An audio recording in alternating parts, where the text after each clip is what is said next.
belief that I have is you can't win the game if you don't know what the game is. So you have to know what the real game of golf is. And players will say, oh, I missed the fairway. Who cares? Oh, I missed the green. Who cares? Oh, I three-putted.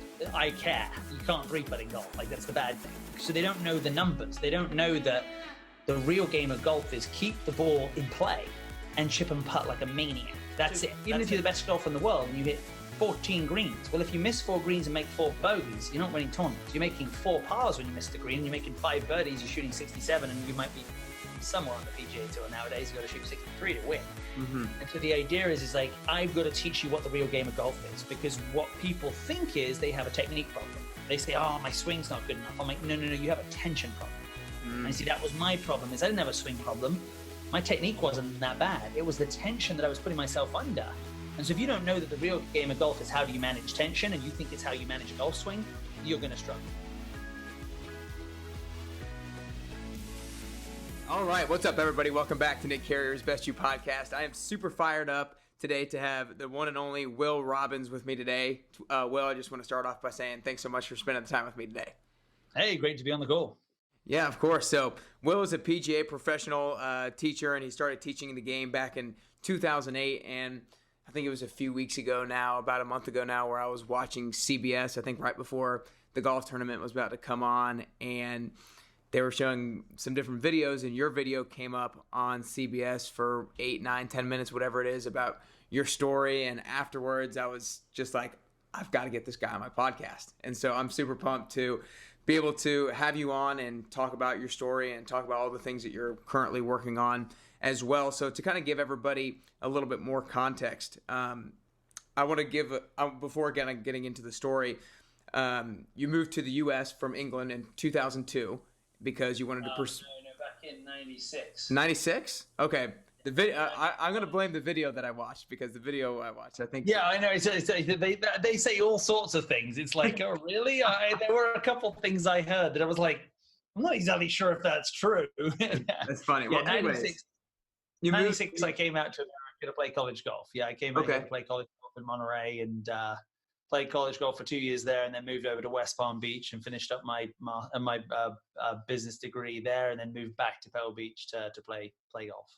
Okay. So at what point when you were growing up did you kind of realize that this golf thing was something that I could potentially pursue full time? Yeah. So I lived in Florida for 2 years when I was 7. And I told my mom, I was like, I'm going to live in America when I'm older. She's like, oh, that's lovely, darling. And then at 13, I took up golf. And about 14, I told her, I'm going to play college golf in America. And she's like, okay, that's wonderful, darling. And at 17, I was calling her saying, hey, Mom, I need some more money because I'm out at college in America. So 13, I took it up. And at 17, I was in America playing college golf. And yeah, just from that, I hit golf balls when I was probably 8 with my dad. I'd play occasionally once or twice a year, maybe. But at 13 is when I took it up and just instantly fell in love. And within 3 years was playing pretty good golf and came out to the States. Gotcha. Well, that's a pretty quick, I feel like 3 years is, I don't know how long people who play college golf are, like how early they traditionally start playing. But I feel like 3 years is relatively short amount of time to kind of pick it up and learn it. So did it kind of come naturally to you, or was your dad a really good coach, or what allowed you to pick it up so quickly?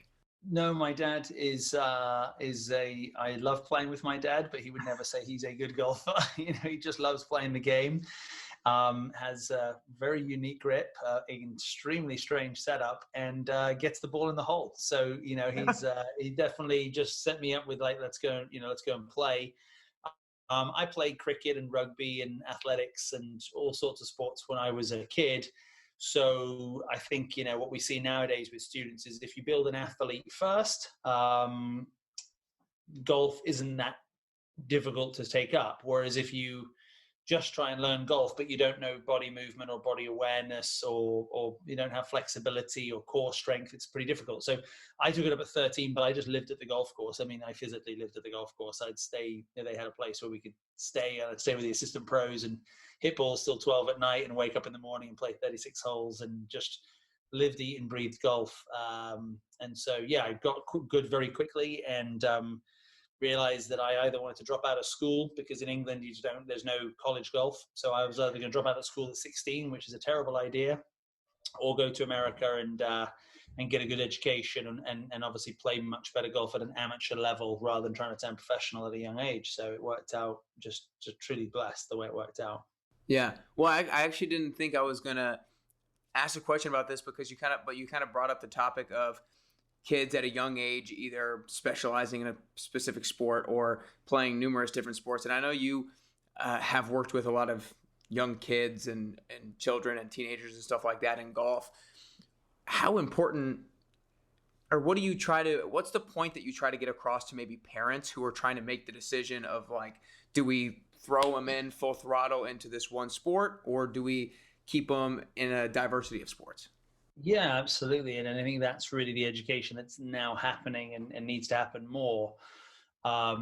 There's the ADM is called the American Development Model, just to kind of take it a little bit out of context. But when you become an Olympic sport, which golf is now again, the Olympic Committee wants to see that you're growing the game, because to be an Olympic athlete, you have to have it's a million to one shot, right? So you better have a million people playing the game, or no, you're never going to have an Olympian. And so it's really about how do you now educate people. So this model that the PGA of America has put together, and I've been very blessed to be part of the committee working on it, is this whole concept of, how do you build an athlete? How do you get parents to understand that if you can't skip, it's unlikely you're going to be able to swing a golf club. If you can't hit a tennis ball with a tennis racket, it's unlikely you're going to be able to hit a golf ball with a golf club, because it's further away and it's smaller. And so to me, it's about, teaching movement skills. It's about making it fun. And it's not really about trying to build a golf swing at a young age. It's about playing games. And then I think that what you run into is that parents love their children. I love my kids and I want to give them the best. And so what you usually find is a lot of parents, they're doing what they think is right, but it's not based on science. It's based on what other people are doing. And so what I always know is when a parent's spending a lot of money and putting their kids in tournaments and getting them private swing instruction and buying them new golf clubs, it's because they love their child and they want their child to succeed. It's just realizing that if my child loved chocolate, I wouldn't buy him chocolate every day and buy him as many chocolate bars as he wanted and give him chocolate. Now you might say, well, golf is more healthy than chocolate. Yes, I'm sure it is. But at the same time, what it's doing to his body is actually worse off, because when you're swinging a club at 5, 6, 7 years old and you're doing it 300 or 400 times a day, every day of the year till you're 17, well, that's when your body starts to deteriorate. So, early specialization, this isn't me saying it, this is all the scientists saying it leads to, and this is the Olympic Committee saying, don't specialize early, because it leads to injury. It leads to kids dropping out of the sport, because by the age of 13, they've done it for 7 or 8 years and they're bored. It also leads to early peak, where they're amazing at 11, but then they go through a growth spurt. They lose their confidence because they're now 4 inches taller than they were 2 weeks ago, and they don't know where their body is. They lose confidence and then they drop out of the game. And so I think to me, it's directing that love that a parent has for their child and saying, like, look, how do we balance this out? How do they become a champion in golf and life, not just in golf? Because if your kid played the piano every single day for 10 years, they'd be good at the piano, but it doesn't mean that that's good for them. And it doesn't mean that that's what they want. And so I think there's that balance that a golf coach has to really help students and parents to build a relationship where they can help that child develop in all the ways, from school to life to athletics to golf, rather than just, early specialization at 7 and your kid's a phenom. Well, guess what? They're not that much of a phenom. Do you know what I mean? Because there's lots of kids out there all over the world that are shooting low scores. It's what they're doing at 23 that's impressive. Like Colin Morikawa, that's impressive. It's not what Colin was doing at 6, Right. No, I think that's an awesome point, and I'm definitely a big believer in that. And since you're a part of that committee that has the conversations around that, you talked about the science in regards to the physical aspect of the body and how it's actually not beneficial to specialize in one sport or one movement pattern, if you will. But also how much of the conversation is around kind of the intangible things in regards to playing a lot of different sports. So you learn the competitive aspect and the team aspect and the failure aspect and things like that. Is there a decent amount of conversation around that as well? Oh, absolutely. Yeah. The mental part's a huge part. what they're seeing is obviously, a lot of parents now want to take away pain. But unfortunately, that's how we learn. Failure, if you change the word failure to feedback and realize that when something doesn't go right, you look at it and go, that didn't go right. How do I change? Well, that's feedback. And a lot of times what we're trying to do now, parents and coaches are trying to take out, oh, don't worry, you had a bad round, let's just quit halfway through, or we won't fill out the scorecard, or, the course is in good condition, so let's just leave now and not play in the tournament, even though we've signed up. I mean, you see it all the time because they don't want to ruin their score or their scoring average or the colleges that are looking at them. And to me, it's like, no. They shouldn't be playing in tournaments anyway at 5. You know what I mean? At 5 and 6 years old, they should be having a ton of fun getting on the golf course. And if they want to throw it out the sand, throw it out the sand. And if they want to learn how to fill out a scorecard, great. But as they develop, how do you make it about fun? How do you make it about them learning what is needed? And really playing games is what they want to do. And it's okay to have healthy competition. It's just that when the competition is focused on winning and having to shoot a low score, anytime a kid is crying, you've done a bad job.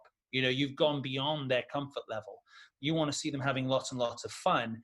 And if you're saying, well, he came second, he missed that putt on the last hole and he's crying. Yeah, I understand, but that's not usually when it's happening. I'm seeing it when a parent is standing behind a student saying, you aimed left and you hit it in the water. That's when, let's be honest, that's when the crying's really happening. It's when a child feels like they're letting their parent down when they hit a bad golf shot, not that they came second and they missed a 4-foot putt on the last hole. Okay, that's emotional, but still, you don't cry when you lose. You cry when you win, that's okay, but we need to teach those ethics of, listen, it's tough, but this is what makes you stronger. Now let's go and work at it harder. So, I might sound like I'm pretty opinionated about it because I think a lot of juniors, and I am, because a lot of juniors don't have that protective barrier. It's sort of like the parent driving them to success. I get it. The parent loves their child. I understand that. But at the same time, you're not a professional golfer. I'm not a scientist. And so I'm going to listen to scientists working with the best athletes in the world over years and years, understanding child development, understanding learning patterns, understanding modeling, understanding biomechanics, and say, let's put our trust in them and teach professionals how to take those tools and give that to parents so that we have kids playing golf for life, kids having fun, learning core values, life skills, character, and really becoming champions on and off the golf course. That's what's important to me, and I believe the students and parents that I teach. Yeah, I love all those things. I could talk about that kind of stuff all day long, but I want to make sure I kind of get into the big part of the story, that was on the special that I mentioned is going to give a lot of people inspiration, I know, and some more context on you. So you got married to your wife Amanda, and then you guys had a trip out to Thailand back in 2004. Make sure that year is right.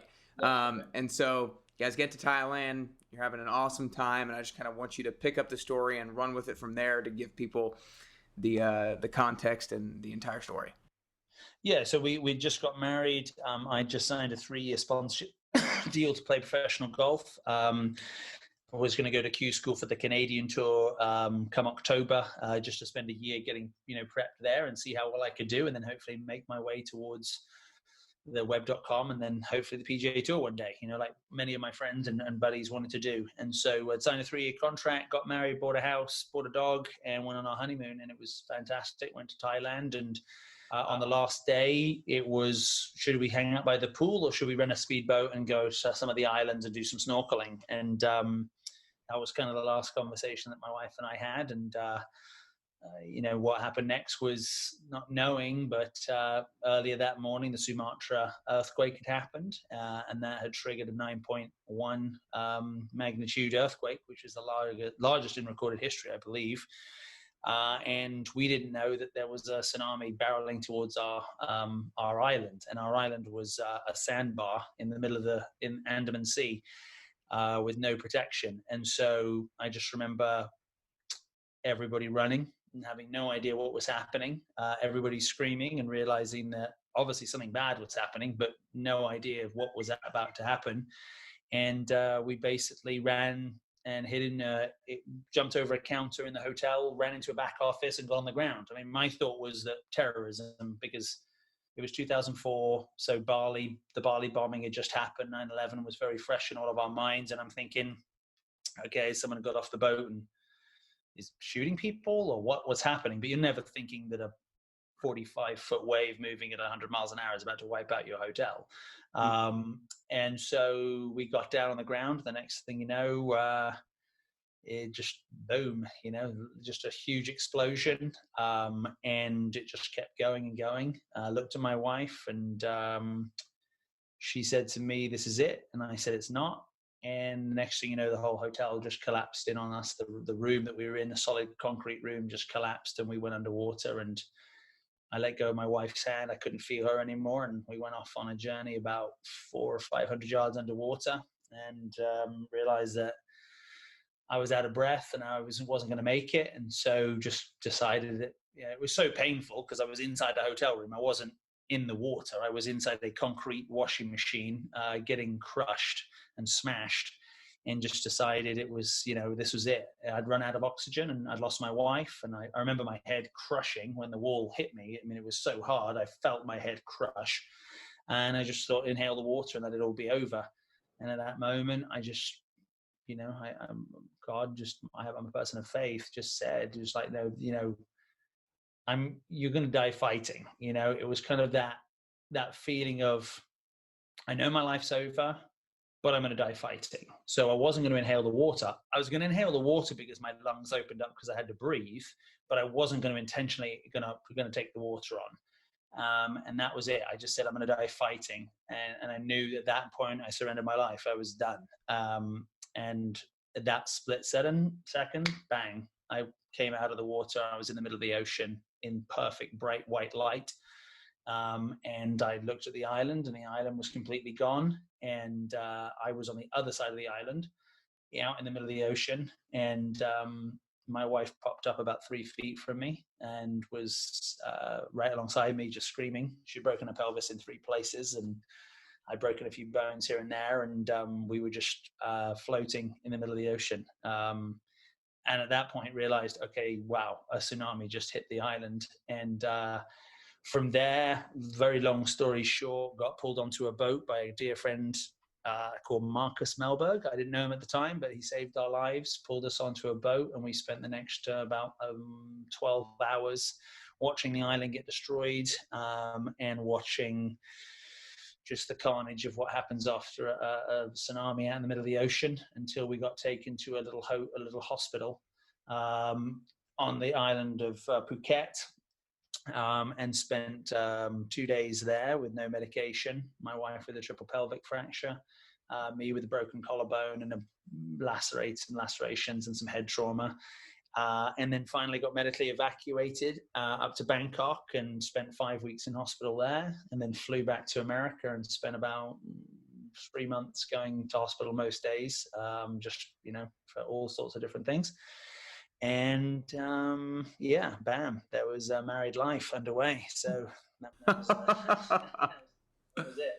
Oh my Lord. Yeah. Talk about a tested marriage early on, I guess. I mean, more from the life or death standpoint, but, geez. So I know you both had severe injuries, and she was a teacher and lost her job, and you couldn't pick up a club for a long period of time. In the video, it said 6 months. But yeah, it was about that. It was about 6 months. I couldn't touch a club, and then for up to about a year until I could really play again. Okay, so during that period of time, what was going through your head in regards to, am I going to go back to pursuing a career in golf, or what was kind of going through your head in terms of your life moving forward after that?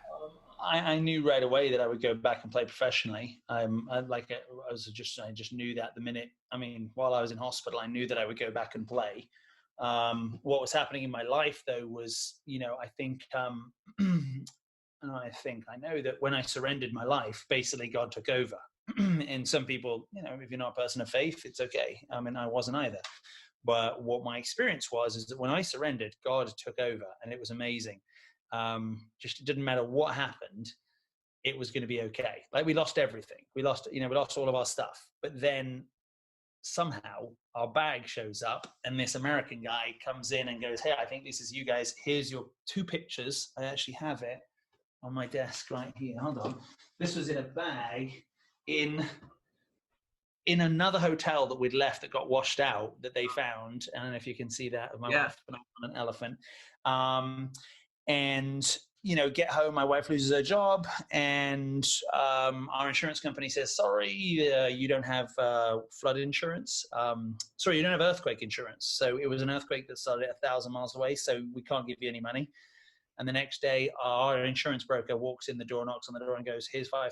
We're so sorry. I don't know what this company's thinking, but this is from us. We're here for you 100%. And then the Red Cross came in and gave us money and helped us out. And it didn't matter what happened. It was just like, I just knew no matter what happened, it was going to be okay. Oh, your wife lost your job. It's going to be fine, babe. Like, I had no idea what's going to happen, but it was just this willingness to put my faith in God. And so it was just a blessing. And so I didn't know how I'd get back to golf, but a friend of mine was like, hey, do you want to start teaching? I'm like, no. I didn't say that to him, but I was like, not really. And then I was like, well, I have a job and we're not making any money. Probably wouldn't be a bad idea to actually make some money over the next 6 months. So I got a job teaching. I went into the interview, and I remember a good friend of mine, Brent Cohen, and he was like, so how much do you want to charge? I was like, $60. He's like, when do you want to start? I was like, Friday. He's like, okay, sounds good. I was like, well, was that the interview? And he's like, yeah, you got a job. I was like, okay. I was like, just blessing after blessing that happened. And just everything that could have gone right went right for us. Now, if you looked at it, we were in a lot of pain, we were injured, but 250,000 people lost their lives that day, and I had my wife, and so anything on top of that was going to be positive. And so, over that next year, I got to start coaching the game of golf and start to get back around golf and start to heal and kind of take it from there. Yeah. So you had mentioned how right away when your friend asked you if you wanted to come coach golf, you were kind of like, no, like, I don't want to do that. But then you did it for kind of because you had to. So at what point in your coaching career, if you will, did you make that shift in your head that was like, oh, like, actually, I want to keep doing this thing? And kind of alongside with that, was it more of I think the PGA career or PGA Tour career is kind of past me or not possible? Or was it like more I love the coaching? Yeah. So the advantage that I had is when I went to go and start teaching, if I had have been thinking I was going to be a golf pro, I'd have said, right, I got to go and get some certifications and join the PGA, and I need to do 1 hour lessons and blah, blah, blah. Go down that route. Well, I got there and I was like, well, I'm not, because I'm going to 6 months from now, I won't be coaching, I'll be playing again. So I don't need to do that. And if someone wants to get a lesson with me, I'm going to teach them how to play, because that's what I know how to do. And so people would come out for lessons and they were just confused. They'd be like, okay, so I'm working on my hip slide. And I'm like, what are you talking about? Like, I mean, like, you don't have a hip slide. You can't make contact with it. Like, they're telling me all this stuff. Oh, this pro taught me this and this. And I'm like, can we get in a golf cart and go and play golf? Because you make no sense. I'm confused and I'm a professional. Can we just go and play? And when we get on the golf course and play, and like instantly their game would come around, because they'd be like, well, I've got to get rid of my slice. I'm like, it's the only thing you do consistently. Why would you want to get rid of it? I'm like, who cares? It moves 30 yards in the air, but it moves 30 yards in the air every freaking time. Like, that's called consistency. If you hit it 30 yards right and 30 yards left, you have a problem. Like, just play it, aim left and cut it. Well, my pro told me. Well, okay, your pro told you, but guess what?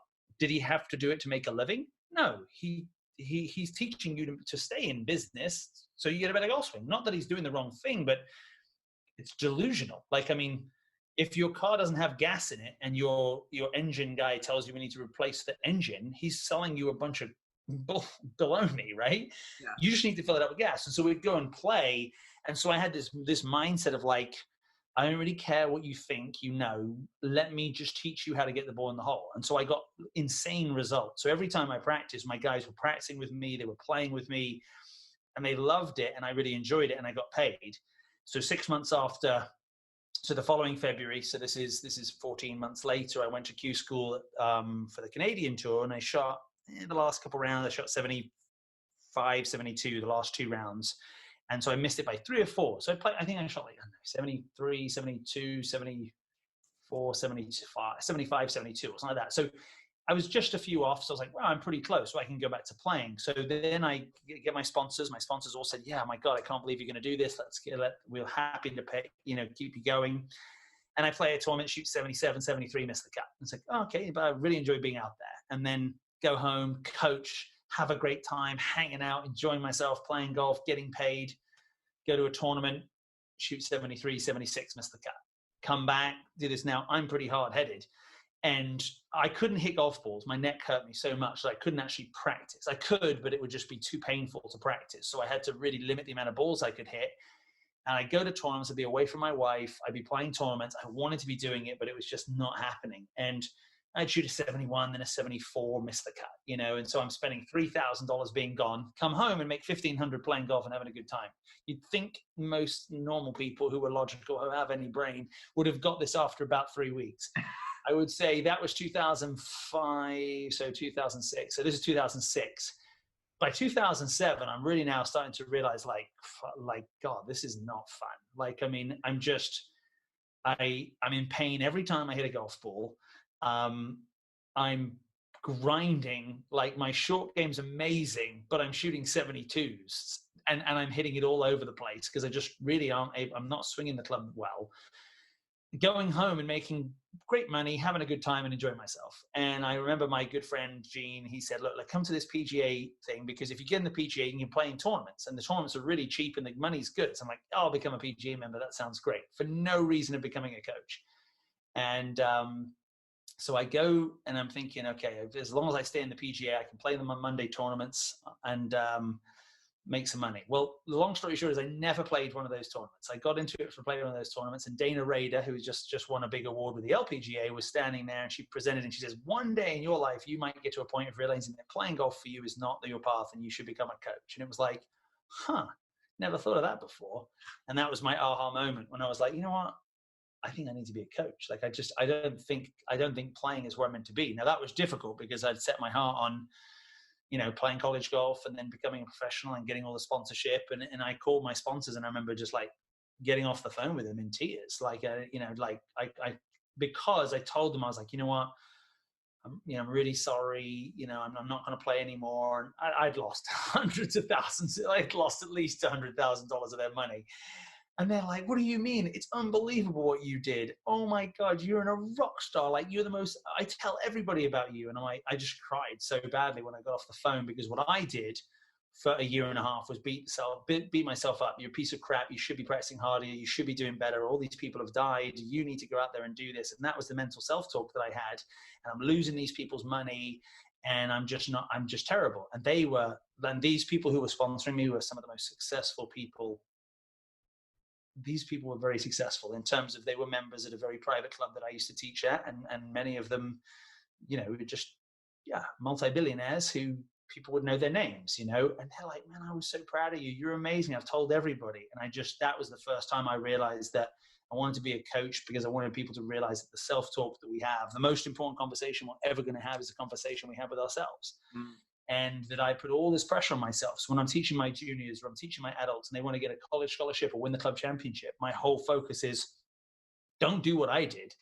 Like, there's already enough pressure trying to get the ball in the freaking hole, let alone going, oh, I've just lost another $3,000. Oh, don't screw this up, you know? And so that's really where my coaching style came from, was like, look, how do I just make golf fun? Like, how do I get you out of your head? How do I get you to play the game again and stop trying to perfect it? Because the minute I stop playing professionally, I go out and play and shoot 67, 69. And I'm like, what the hell? Why is this happening? Well, I know why it's happening, because I wasn't putting that pressure on myself. And so it was at that point in 2008 that I said, okay, so if I'm not going to play, there's no way I'm standing on a driving range for the rest of my life, because that is not what I want to do. I want to teach people how to play the game of golf. And so I just decided at that point I'm going to be a coach, you know, and that was sort of the start of my coaching journey. Yeah. So when I love how you talk about the importance of the self-talk and how that's the most important conversation you have with anybody, is a conversation you have with yourself. When people would come to you for coaching, is that kind of the number one thing that you would address with most people, like the conversation that they had in their head? Or what was the most kind of common struggle that people would come with, and what's the step one to try to approach it? Yeah, so there's three things. So the system that I created is called the scoring method. And so it was all about scoring, right? How do you put a method to the madness of what people do? And the first thing, the belief that I have, is you can't win the game if you don't know what the game is. So you have to know what the real game of golf is. And players will say, oh, I missed the fairway. Who cares? Oh, I missed the green. Who cares? You know, oh, I three-putted. I care. You can't three-putt in golf. Like, that's the bad thing. So they don't know the numbers. They don't know that The real game of golf is keep the ball in play and chip and putt like a maniac. That's it.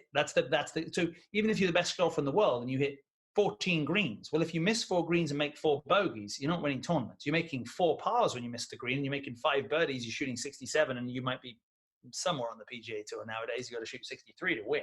Mm-hmm. And so the idea is like, I've got to teach you what the real game of golf is, because what people think is they have a technique problem. They say, oh, my swing's not good enough. I'm like, no, you have a tension problem. And you see, that was my problem, is I didn't have a swing problem. My technique wasn't that bad. It was the tension that I was putting myself under. And so if you don't know that the real game of golf is how do you manage tension, and you think it's how you manage a golf swing, you're going to struggle. Because as every tour player knows, I'm winning. Sunday afternoon, back 9, 42 Rory McIlroy. Well, what, you think he lost his golf swing? Like he lost his technique? No, the tension got to the point of, I'm going to win my first major. It's going to be a green jacket. It's going to be really cool. Duck hook out of bounds on 10, 42. Now, the difference between Rory McIlroy and somebody else is that Rory McIlroy goes away and does a bunch of incantations, which he talked about in a text after that.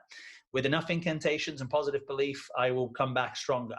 Well, the next one we played in was at Congressional. He shot 18 under, broke the scoring record, and won the US Open. So he figured it out, that the idea is I could either take that failure and say, I'm no good and I'm not going to win, or go and win 4 majors in the next 12 events that he played in, the next 12 majors he played in, and become the number 1 player in the world. So the idea is he knew the game. The game, you get tension, you lose, you get feedback, you go back and do it again, and you learn from it. And so the real game of golf is a tension game. And the way to learn that is have right expectations. You don't have to hit the fairway, you don't have to hit the green, but you can't 3-putt, and you can't miss short putts, and you can't hit it out of bounds. So put your thinking in the right place and stop, oh, I can't believe I missed the green. Who cares? Stop stressing. Go and chip it to 2 feet and get it in the hole. So people their expectations are way too high. They should hit it too straight and too far and consistently. I'm like, well, tour players don't even do that, but you're doing it to yourself. No wonder you're playing terrible. And I can tell you this because guess what? I did it as a professional golfer. I put too much pressure on myself, and I didn't know how to manage tension. And so to me, that's the first step, is let's make sure we understand what the problem is. Once we know the problem, we can start to solve it. So that's the first key to unlocking your potential. Yeah, I think that's so key. I think the managing tension thing is so, I think it's going to be so eye-opening. There's going to be a lot of people who listen to this and play golf, and they're going to think like everybody goes to the driving range or they hit a bad shot and they think it's my swing. But I really loved your quote of, and I forget, I'm gonna botch it, but the only way to improve the game is to know the game that you're actually playing. And I think that's so key, because like you said, 2-putting is the name of the game, and being just really good at chipping and putting in general. Who cares if you don't get the green in regulation? As long as you can chip in 1 putt, then you're good to go. Yeah, exactly. And then people will say, but you don't understand my technique. I'm like, well, hold on.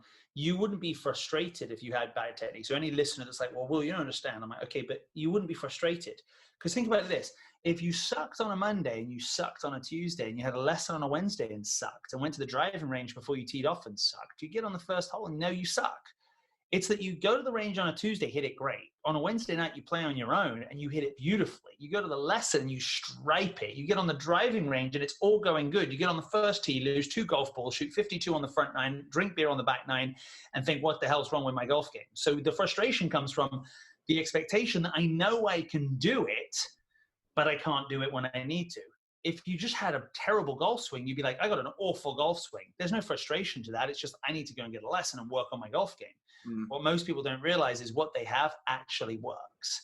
Because the first ever coaching program I did, I had a guy who's a pastor, so I know he can't lie, and I play golf with him. And he wanted to get rid of his slice. But I told him it was a power fade. And we went out there and we played the back 9 of the golf course in a team, a group of guys, and he hit a power fade all day long. And he hit every single fairway. And he said, yeah, but I don't like it. I'm like, okay. Would you like $1 million? Yes. I said, if I told you it was selling rubber dog shits, would you still take it? Yes. Okay, so get over what you sell and just make darn money, right? Like, it's better to sell crap and make a bunch of money that people want than sell Rolexes and lose a lot of money, right? So he goes out the next round, shoots 69, the next round shoots 1 under. And he's like, I'm like, hey, let's work on your draw. And he's like, get away from me. I want to fade. I'm a fader of the golf ball. And he took ownership of what he had. And so here's a guy who fought his golf swing and went to swing lessons for years And within two coaching sessions on a golf course, he went from shooting mid to high 70s to breaking par. Wow. Actually breaking 70. Because we just took what he had and we gave him the freedom to say, you can play golf like this. Bruce Litsky did it for a long time. Bubba Watson still does it, you know? So it's things like that you just see transformational change, right? You know, in the first coaching program I said was, if I got to teach you how to play, teach you how to think, and teach you how to practice, I can't do it in a 1 hour lesson. It's not possible.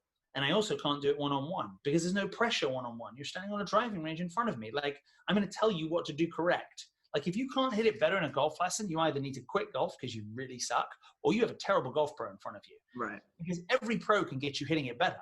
But do they ever walk to the first tee with you and go, right, now let's go and play and see if it works on the course? And then once they've done that, go, now let me walk with you in a golf tournament and see if you can do it in a golf tournament. No, they just stand on the lesson tee. So to me, it was, I have to change the model. I cannot do this on a range and I can't do this one-on-one. We have to do it in a team. So I had 16 students. I said to them, listen, 12 weeks, $1,000. You're going to commit to me for 12 weeks and you're going to come out and just practice play with me. And I'm going to be out here 10 times a week. So 2 sessions a day, 5 days a week. And they're like, they're in. And at the end of it, I had guys go from 105 to 80, 79 to 69, never touched a golf club to breaking 100. In my second program, I had a girl go from 142 to shooting back-to-back 40-41. Wow. But 142 for 18 holes, that's a lot to add up to. That is a lot. And Kerry McLean, if you're listening to this, I still love you and you're still fantastic. And she's playing great golf and she's an awesome golfer now. So what I did was I got to practice with my players and I couldn't teach them because I had 16 people out. I'd have 8 people in a session, 12 people. And students would go, well, I want my one-on-one time. No, you don't. You don't want your one-on-one time because you're going to get confused. I want you to play a game against somebody and under pressure, see who can get to 10 first. Now, every putt you hit is under pressure. So I'm simulating what it feels like to play.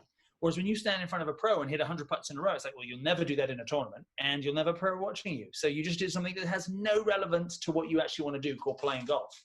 And so we just changed the format where everything was about competition. Everything was about having a fun time, beating each other, playing golf, and then practicing. And I taught them how to practice and I taught them how to think and I taught them how to play. Yeah. Didn't work on their golf swings, and unbelievably their golf swings got better. Why? Because they were picking the right clubs. They weren't taking driver off the first tee. They were taking 4 hybrid.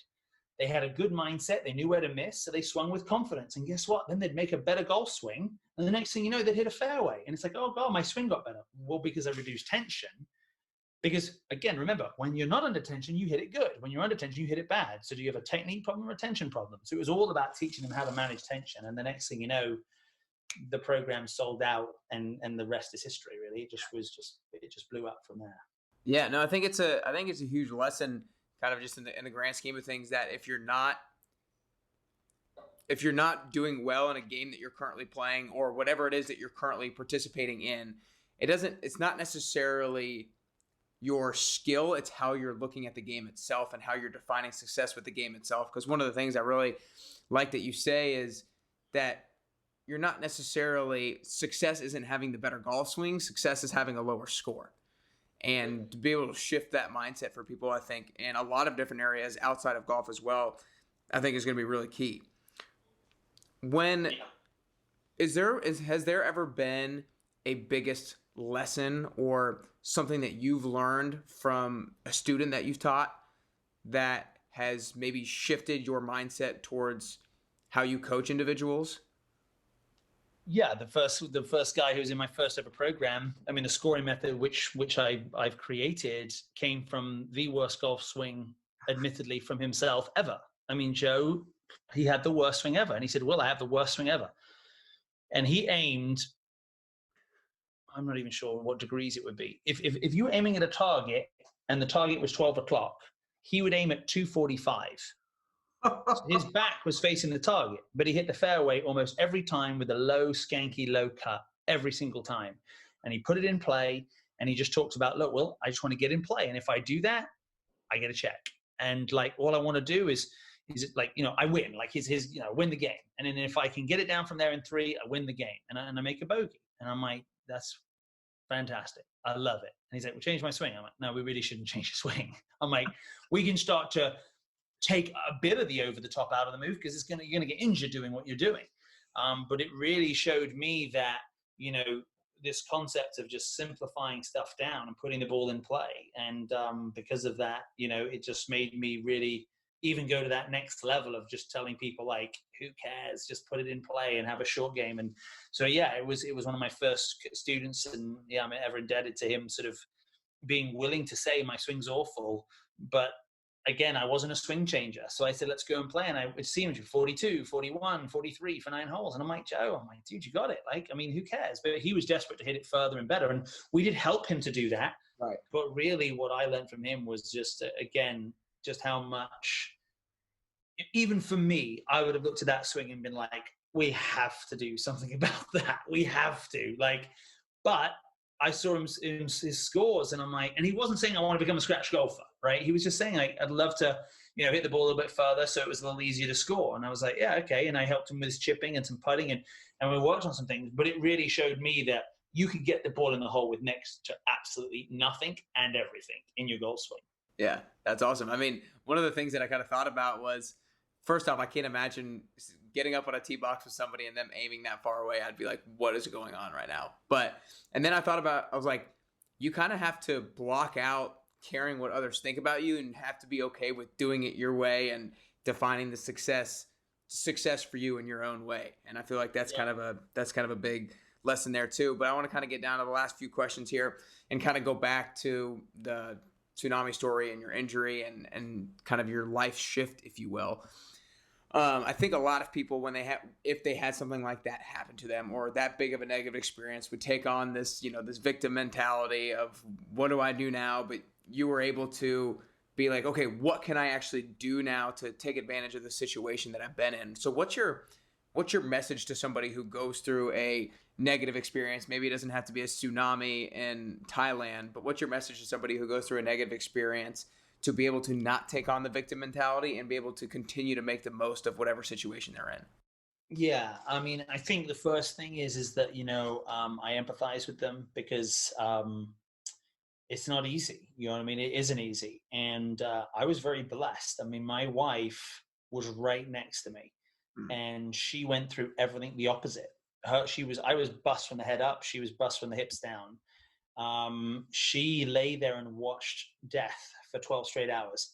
I saved people and pulled people into boats and helped them out, and felt like this. And so our experience was very different. Now, she is so blessed that she lived, and so grateful, but it's a very different experience for her. She had horrendous post-traumatic stress and horrendous nightmares, and it was just, I didn't have that. Now, do I think that was Will that did that? No, I think that God blessed me in a way that I was able to just see it from the very start as like, my goodness, what can I do with this? So I'm not going to tell anybody that's gone through a post-traumatic stress, well, you should just think positive, because that's not true. Right. Because what PTSD it's triggered on a subconscious level. It's triggered on a level of something you have to process through. So it's not really just like, just think positive and you'll be fine. And then the world is a wonderful place. But what I would say is, I think what happened for me is I surrendered right then and there, and I lived.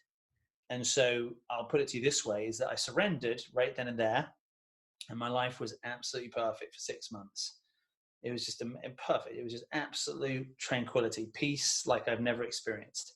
And then what I decided to do was say, well, I need to pay this mortgage, so I probably should, start to pay those bills, and I need to grab this back, and I need to grab this back, and there's actually this as well. I need to grab that back and that back and that back. And the next thing, a year and a half, 2 years later, I might have had a golf academy. I might have had all this stuff going for me and all this success, but I was riddled with anxiety. I was just stressed out of my mind. I was burnt out. I was overwhelmed. I was probably depressed. And just, to be honest, I was really struggling, because I was trying to fix everything, and it was going to be okay. And I was going to prove to the world that all these people died, but it was okay because I lived, and I'm going to show them I'm going to play on tour, and it's going to be great. And I wasn't happy. That's to say the least. I wasn't happy. And it was at that point in my life that I kind of picked up on, what, when I surrendered, it all went well. And now I'm not surrendering. I'm taking control of it. And so for those of you who are out there who've been through something harrowing, it's not hard what I went through. It just isn't.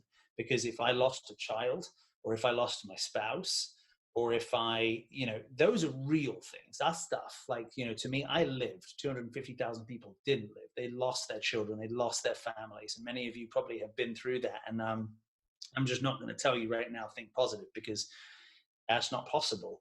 It's not easy to do that. To me, what it was is a surrender again. And what I realized was whatever journey you have in faith that's up to you.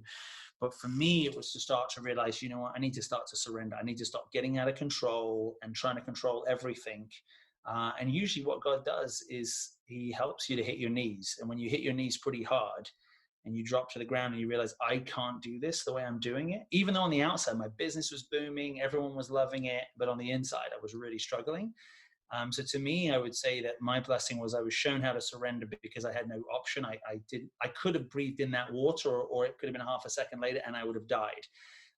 But I surrendered, and God gave me exactly what he offers to us, which is complete grace, right? Just total grace, just total freedom, in being literally like held by him. And then 2 years later, I realized what I had to do is I had to ask for that. I had to actually ask to say, you know what, I've come to the end of will. Will doesn't work very well.